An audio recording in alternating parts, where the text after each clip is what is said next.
Happy International Break, guys. Aku sebenarnya dah bosan. Lama sangat lah International Break ni. Since bola pun is on the break, kita main game lah. Cuba aku tanya korang. Kalaulah kita ada title decider, and last tu kita ada penalty kick. Siapa yang korang pilih untuk ambil penalty kick tu? Aku bagi korang top 5 lah. Siapa yang boleh ambil penalty kick ni? Past or present? Tak kira. Mari kita mula.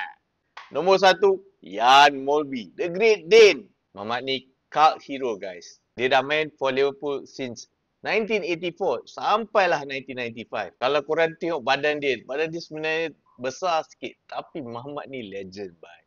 Dia boleh main midfield. Dia boleh main sweeper, bye. Masa Alan Hansen injured, dialah yang jadi center back. Mamat ni famous dengan power shot. Dialah orang yang ambil set piece. Dia dah score 62 goals for Liverpool. 42 goals, penalty sahaja. Dialah kita punya penalty taker time tu. So, ini pilihan nombor 1. Nombor 2, Robbie Fowler, aka God, the Talksters boy.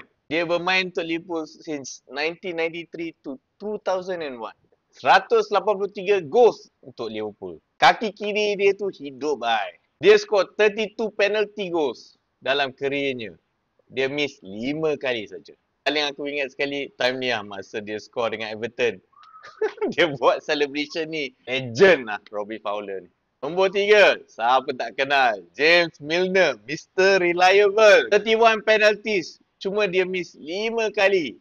Apa yang dia dah tak menang dengan Liverpool? Super Cup, Champions League, Premier League, World Club Cup, FA Cup. Semua dia dah menang lah. He's still playing dekat Brighton. Umur dia 39 tahun.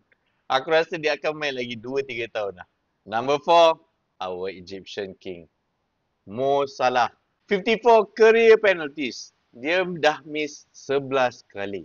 And 8 kali dengan Liverpool. Siapa yang tak ingat masa dia score this penalty kick dalam Champions League final yang memenangkan kita our latest Champions League trophy. Mo Salah. And last but not least, Captain Fantastic.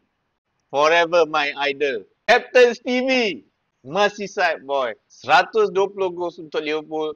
46 career penalties dia score.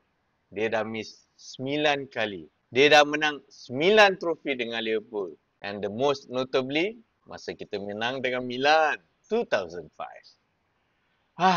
Aku ingat lagi time ni aku menangis, bye. Menangis. Siapa tak boleh lupa final ni, bye. So, korang macam mana? Tak kisahlah. Tak ada dalam list aku pun tak apa. Past or present, siapa yang korang pilih? Cuba komen. Kita tengoklah.